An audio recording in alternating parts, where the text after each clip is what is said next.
नमस्कार मित्रांनो, यश टेक्निकल या यूट्यूब चॅनलवर तुमचे स्वागत आहे। तर मित्रांनो, आपल्या मुख्यमंत्री साहेबांनी काही दिवसापूर्वी मुख्यमंत्री लाडकी बहीण योजना लागू केली आहे। परंतु मित्रांनो, ही योजना लागू केल्यापासून सर्वत्र महाराष्ट्रभर त्याची चर्चा चालू आहे। कारण मित्रांनो, आपल्या ज्या माता भगिनी आहेत यांना प्रत्येक महिन्याला 1,500 रुपये सरकार आता देणार आहे।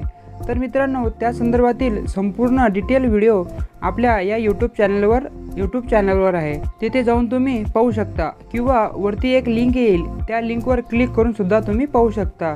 तर मित्रांनो, या योजनेसाठी पात्र होण्यासाठी काही महत्त्वाचे नियम लावण्यात आले होते, जसे की त्या महिलेचे वय 21 ते 60 वर्ष असावे, पात्र असलेली स्त्री, विवाहित, विधवा, परित्यक्त्या यापैकी असावी अशा।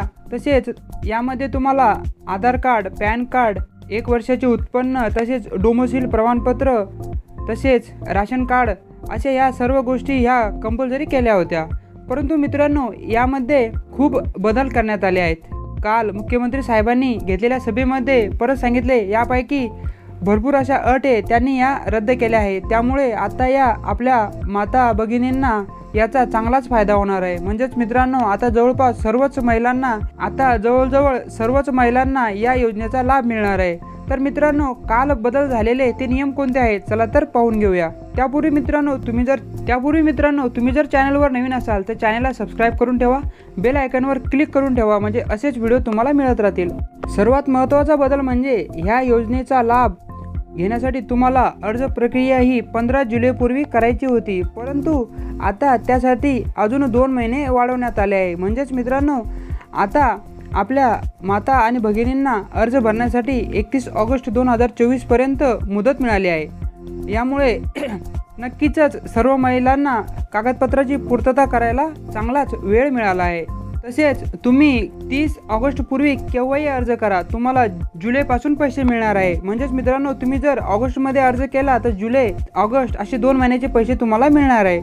नंबर 2 ची अट आहे, सुरुवातीला मित्रांनो प्रत्येक महिलेकडे डोमिसाईल म्हणजे अधिवास प्रमाणपत्र असणे बंधनकारक होते, परंतु ही अट आता रद्द करण्यात आली आहे। त्या व्यतिरिक्त म्हणजे आता अधिवास प्रमाणपत्र नसतानाही अर्ज करता येणार आहे। परंतु मित्रांनो, त्यासाठी 15 वर्षपूर्वीचे रेशन कार्ड, मतदान कार्ड, లేదా शाळा सोडल्याचे प्रमाणपत्र, जन्माचा दाखला या 4 पैकी कोणतेही एक ओळखपत्र ग्राह्य धरण्यात येणार आहे। म्हणजे मित्रांनो, तुमच्याकडे जर डोमिसाईल प्रमाणपत्र म्हणजे अधिवास प्रमाणपत्र नसेल तर वरील हे 4 प्रमाणपत्र तुम्ही देऊ शकता। नंबर 3, सदर योजनेतून 5 एकर शेतीची अट वगळण्यात आली आहे। म्हणजे सुरुवातीला ज्या परिवारामध्ये 5 एकरपेक्षा जास्त शेती होती अशा महिलांना अर्ज करता येत नव्हता, परंतु मित्रांनो ही अट आता रद्द करण्यात आली आहे। म्हणजे त्या परिवारातील सर्वच महिला आता अर्ज करणार आहेत। तसेच मित्रांनो, सुरुवातीला दिलेले होते 21 ते 60 वयोगटातील पात्र महिलांनाच या योजनेचा लाभ मिळणार होता, परंतु मित्रांनो ह्या योजनेचे वय आता 21 ते 65 केले आहे, म्हणजेच 5 वर्ष वाढवून देण्यात आले आहे। यामुळे सुद्धा भरपूर आपल्या वरिष्ठ महिलांना याचा चांगलाच फायदा होणार आहे। तसेच मित्रांनो, सुरुवातीला या योजनेमध्ये फक्त विवाहित महिलाच अर्ज करू शकत होत्या, परंतु मित्रांनो आता एका कुटुंबातील एका अविवाहित मुलीला सुद्धा यामध्ये अर्ज करता येणार आहे। 21 ते 65 वयोगटातील सर्व महिला, त्यामध्ये विवाहित, अविवाहित, विधवा तसेच परित्यक्त्या अशा सर्व महिलांना याचा आता लाभ मिळणार आहे। तर मित्रांनो, व्हिडिओ कसा वाटला नक्की कळवा। चॅनलवर नवीन असाल तर चॅनलला सबस्क्राईब करा, बेल आयकॉनवर क्लिक करून ऑलवर क्लिक करा, म्हणजे असेच नवनवीन व्हिडिओ तुम्हाला मिळत राहतील। धन्यवाद।